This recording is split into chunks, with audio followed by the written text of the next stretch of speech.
Hey guys, Zako Otaku here. This is going to be a single take video. It's just my first impressions of the new Evangelion movie, which here in Japan is referred to as Shin Evangelion, rather than Evangelion 3.1 Thrice Upon a Time, or whatever it's called in the States. Yeah, it's generally just called Shin Evangelion here in Japan. I guess because the director Hideaki Anno also directed Shin Gojira, and he's going to direct Shin Ultraman, as in Ultraman. So I guess they're just chucking the Shin title on this one as well, because it just means new, right? So new Evangelion, I mean, it's not wrong. So what were my first impressions? From this top, let's go with animation. So I'll start with character design. I thought the characters looked really cool.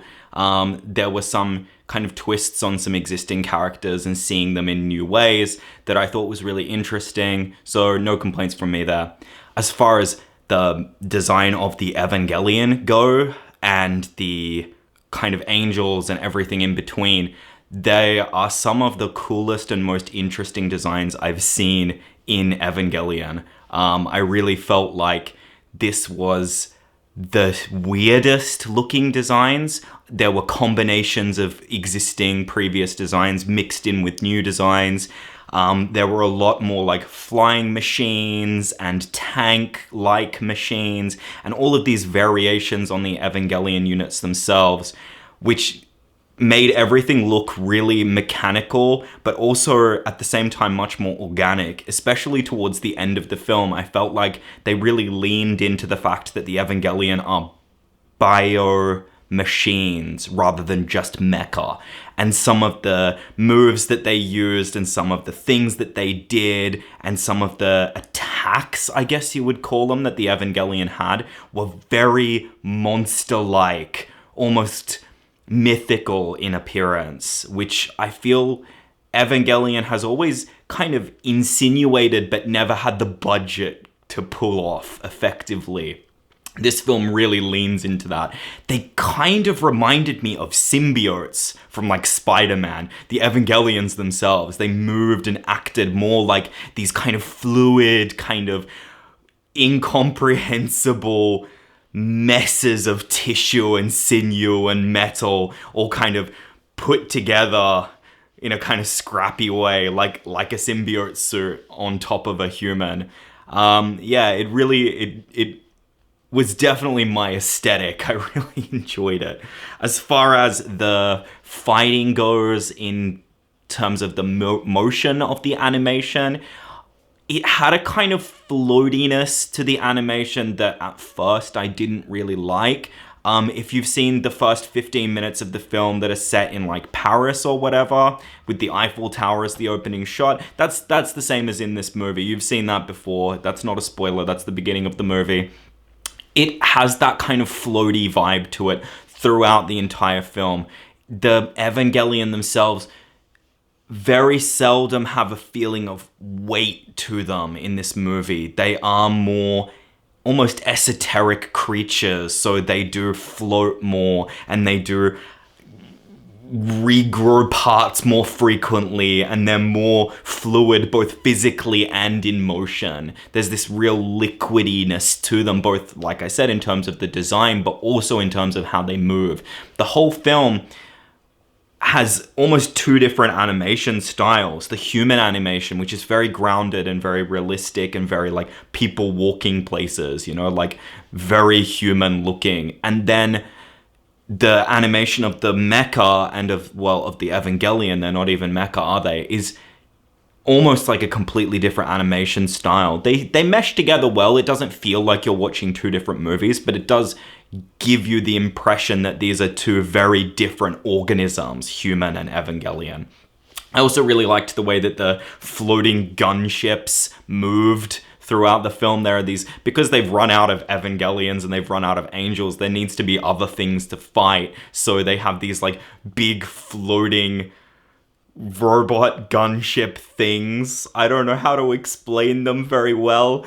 It's very hard to explain something you can't comprehend. It's just this massive robot bits all like spiraling around each other and rotating and moving in this kind of almost I keep saying incomprehensible, but everything about this film is incomprehensible, from the Evangelion designs to the animation to the design of the new monsters.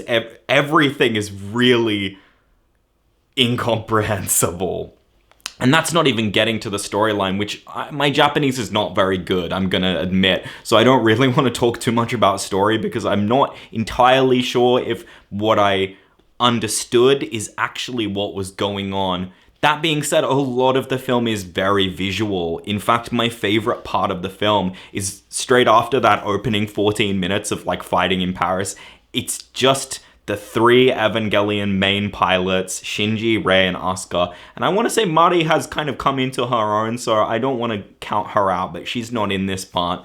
And it's just them coming to terms with the world as it is, and growing as characters, and growing closer, and growing up a little bit as well, and encountering this world and this side of the Evangelion universe that we only saw glimpses of very briefly. This world outside of Tokyo 3, outside of the mecha, outside of, Nerve Base. This slower, quieter, more somber world of Evangelion, which was so great, because of course we often see in promotional material, for example for Hakone, which is a tourist spot where Tokyo 3 is set, and through calendars and through illustration books, this kind of slower life of the Evangelion pilots, like Shinji and Asuka and Rei in like summer clothes kind of thing. You see those pictures and you think, oh, why isn't that in Evangelion more? And this movie really panders to that need of a slower, more quieter, more thoughtful Evangelion, and a more aesthetically pleasing one, if I'm going to be honest. That part really was quite beautiful. The setting was really nice, and there's some I don't want to spoil too much, but there's some moments that really resonated with me. I really enjoyed the way that they presented that it wasn't just wall-to-wall action like End of Evangelion kind of at times felt. There were more quiet moments, like in the second Rebuild film. I felt like it vibed similarly to that. It had this kind of similar feeling to that second Evangelion film, which up until now was probably my favorite of the Rebuild films. Especially the field day when they go to the aquarium and stuff. If you liked that kind of those moments that felt more like the manga and the spin-off manga, this is like that. This felt like it incorporated tonal elements as well as visual elements, both in terms of the storyline and in terms of some of the character designs. Again, I don't want to give too much away, but you'll know what I mean when you see it. It felt like it was lifting a lot from those spin-off manga, which I thought that Evangelion and Studio Kara had forgotten about, but nope, they had been keeping them on reserve for this movie. So a lot of elements were taken from all different aspects of the franchise, all put together into this absolutely incomprehensible mess of a movie. I mean, there's a good third of this movie that is just characters talking, just like a mid-season episode of Evangelion, including the train. Like, they're sitting on the train and they're talking about their feelings. It's in there. If you like those moments as well, the oh, I'm so sad and my life's so messed up and why aren't people nice to me and I'm sitting on a train, but it's not really a train because it's my mind train. You gotta love this movie because there's a lot of that. But there's a lot of fighting as well. There's really cool action. I really love the design of some of the creatures. I don't want to give too much away, but there are creatures in this movie. Not angels, not Evangelion, just creatures. And they are really cool. I really like the way they move and the way they act and the way they sound. Speaking of, the soundtrack is a little bit more sparse. They didn't use the cliched Evangelion songs too much. I feel like at this point in the franchise, we've heard those songs enough that it evokes too much nostalgia. So they were used sparingly but effectively. The dom, dom, dom, dom, dom, dom. That kind of music. Da-da-da-da. I think they used it a little bit, but not too much, I will get into a very minor spoiler area here. I loved the ending. I thought that it was the perfect send-off for this franchise. If this is the last moment we get with these characters, it fit. It fit more than End of Evangelion, which was too much, I felt, made in anger. It felt much more like the ending of the original anime, which, while not visually as interesting, was emotionally more resonant. And this is that. It's a mix of the incredible visuals of Evangelion, End of Evangelion, with the awesome tone and sense of accomplishment of the original anime ending. It's a perfect compromise of the two versions of the ending, and I think it finds a happy medium.